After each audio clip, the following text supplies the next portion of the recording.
In less than 7 minutes, one wrong decision would ignite a scandal that would end a career, expose a broken system, and teach everyone an unforgettable lesson. It was one of those mornings when the air carried a mix of calm and tension. In Birmingham, Alabama, a city still bearing the scars of a past divided by race, the streets were slowly waking up to the rhythm of cafes opening, cars filling the avenues, and the chatter of police radios. Officer Darren Mills sat in his patrol car, muttering under his breath while listening to instructions from dispatch. He wasn't a complicated man, but he wasn't known for his empathy either. His colleagues knew Mills as problematic. He'd racked up multiple complaints for inappropriate comments, but everything had always been swept under the rug. There was always something or someone protecting him. A few blocks away, the man about to change Darren's destiny was walking briskly toward a local cafe. Nathan Collins, 54, wore an impeccably tailored dark blue suit, a perfectly knotted tie, and a reserved smile. Nothing about his appearance gave away who he truly was, and he liked it that way.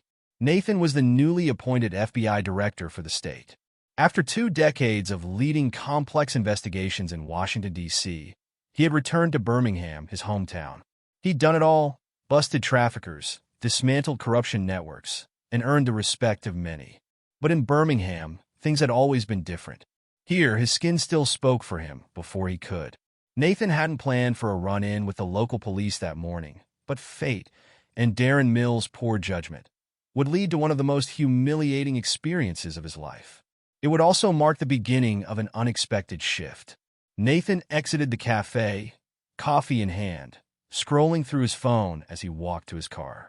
It was parked in a zone that, according to a barely legible sign, prohibited parking between 6 a.m. and 9 a.m.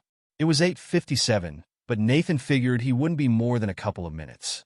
Mills was patrolling when he spotted the car and its owner. He didn't like what he saw. Typical, he muttered, parking behind Nathan's vehicle. He got out of his patrol car with an air that suggested he was looking for trouble, not a solution. "Hey!" Mills barked, striding toward Nathan with exaggerated steps. "You know you can't park here, right?"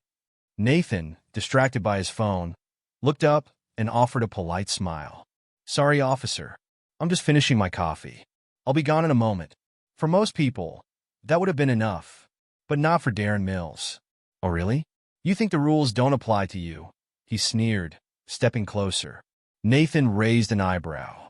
He'd seen this type of behavior before, but he decided not to escalate the situation. "It's not that, sir. I'm just—" Mills cut him off, aggressively gesturing toward the car. "License and registration. Now." Nathan's calm began to waver, not from fear, but from a familiar sense of frustration that enraged him. He'd done nothing wrong, yet here he was being treated like a criminal for simply existing. "Officer, with all due respect, I think you're overreacting." Mills stepped closer and gave Nathan a slight shove with his chest. "Overreacting? You think you can tell me how to do my job?" Maintaining his composure, Nathan took a deep breath and looked the officer squarely in the eye. "I'm Director Nathan Collins, head of the local FBI office.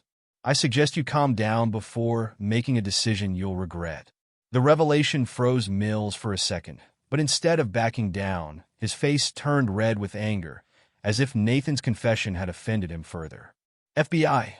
Huh," he mocked, reaching for the baton on his belt. What happened next was swift and brutal. Without warning, Mills kicked Nathan in the leg, sending him to his knees on the pavement. His coffee cup tumbled to the ground, spilling brown liquid that seemed to mirror the injustice of the moment. Nathan, in pain but not defeated, lifted his head and said with quiet dignity, "You just made the worst mistake of your career." The street seemed frozen in time. The few bystanders who had witnessed the scene were stunned, but no one dared intervene. Nathan, still on the ground, felt a surge of anger and helplessness, but he forced himself to stay calm. He had learned over the years that unchecked emotions led nowhere good. Mills, on the other hand, remained arrogant, unaware that every passing second deepened his predicament. "Get up, FBI director," he sneered sarcastically, crossing his arms. "Where's your magic badge now?" Nathan didn't respond. Instead, he pulled his phone from his pocket and made a call.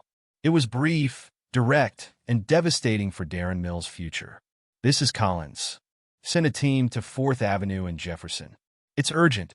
The tone of his voice shifted the atmosphere instantly. Mills frowned, sensing something was wrong, but he still believed his badge would shield him. Within 5 minutes, 3 black SUVs with bold yellow FBI lettering pulled up. Agents exited quickly, some armed, and surrounded the scene. One agent helped Nathan to his feet, while another began taking notes. Mills, now visibly nervous, tried to justify himself. He was breaking the law. "I don't care who he is, rules are rules." Nathan, his expression serious but composed, addressed the lead agent. "This man physically assaulted me without provocation. I want the law applied as it would be for anyone else." The lead agent nodded, and without hesitation, 2 agents cuffed Mills. His demeanor shifted from arrogant to panicked in seconds. "You can't do this. I'm a police officer. I have rights," he shouted as they placed him in the back of one of the SUVs. Nathan watched him for a moment before replying calmly. "And you have responsibilities. Today you learned that no one is above the law." The incident made headlines within the hour. A bystander's video of the confrontation went viral, sparking outrage and debate. Darren Mills became a symbol of abuse of power, while Nathan Collins was praised for his composure and integrity. By the next day, Mills had been fired and faced charges of assault. The community, weary of similar stories, reacted with both relief and renewed frustration. It was a stark reminder of how much work remained, but also proof that change was possible when injustice was confronted head-on. Nathan continued his work at the FBI. When asked in an interview how he felt about the incident, he replied with his characteristic calm, "This wasn't the first time I've faced someone like him, but I hope it's the last. What matters isn't what happened to me, but what we do as a society to ensure it doesn't happen to others." Nathan Collins didn't see himself as a hero. He wasn't trying to be one. He was just a man who, in the face of prejudice and abuse, chose to act, and his actions served as a powerful reminder that no one, not even those with a badge, is above the law.